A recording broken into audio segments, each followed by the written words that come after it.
In this video, I'll demonstrate my technique for creating a vertical, nightmarish visual loop for a hard rock band.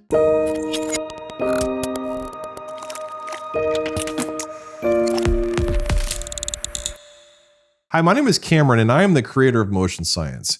Before we get started, I wanted to invite you to join my complimentary workshop at motionscience.tv/workshop, where I unveil my personal techniques and hidden gems that I use in my daily workflows. This is a free workshop and takes about 30 minutes. So don't miss out on this chance to level up your skills, and make sure to visit motionscience.tv/workshop after watching this video. You will not regret it. Okay, in this video, I'm going to demonstrate a method for designing a visual loop for a hard rock band to be used in music streaming apps like Spotify.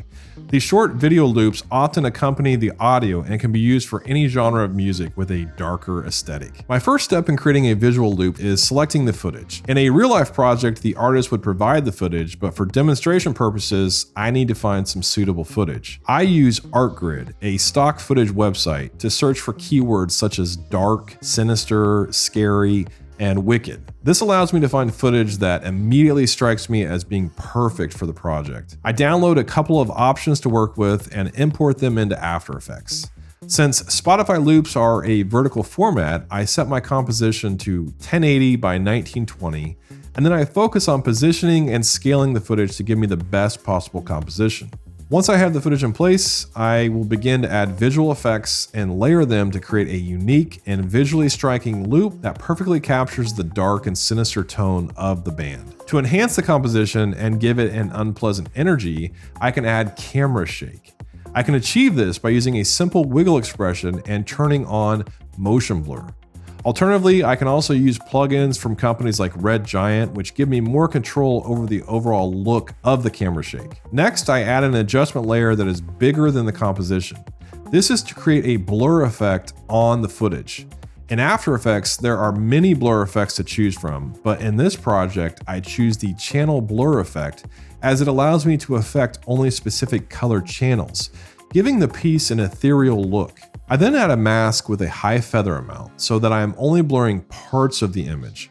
I also add a wiggle expression to the position of the adjustment layer.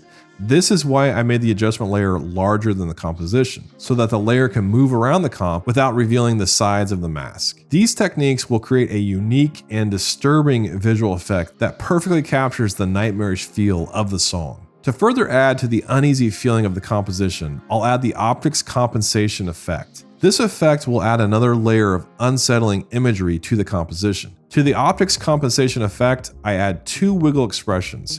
One is added to the field of view, and another is added to the view center. These wiggle expressions create dynamic and unpredictable movement, adding to the nightmarish feel of the song. I also add a color adjustment layer. For color adjustments, I will typically use the Lumetri color effect that is built into After Effects, or sometimes I like to use a third-party effect like Magic Bullet Looks, which has some really interesting color look presets that deliver impressive results quickly. However, I don't usually use a preset straight out of the box. It's always a good idea to make minor adjustments, and it's usually a good idea to reduce the overall strength of the look to make it more subtle and natural. Lastly, I add one more adjustment layer over the top of everything else, and to this adjustment layer, I add the Posterize Time effect. This effect gives the composition a more steppy look by reducing the number of frames per second. I adjust the settings for the effect to around 12 to 18 frames per second to achieve the look I envision for this project. This final touch gives the composition a unique and unsettling feel that perfectly captures the nightmarish atmosphere of the band. And there you have it, my process for creating a nightmarish Spotify loop. I hope this was both informative and entertaining for you, and if you enjoyed the video, please hit the like button and consider subscribing to my YouTube channel for more content just like this. Your support means the world to me and helps me to continue creating content. I would love to hear your thoughts on the video, so please leave a comment or question below. And as always, thank you so much for watching, and I look forward to connecting with you in my next video.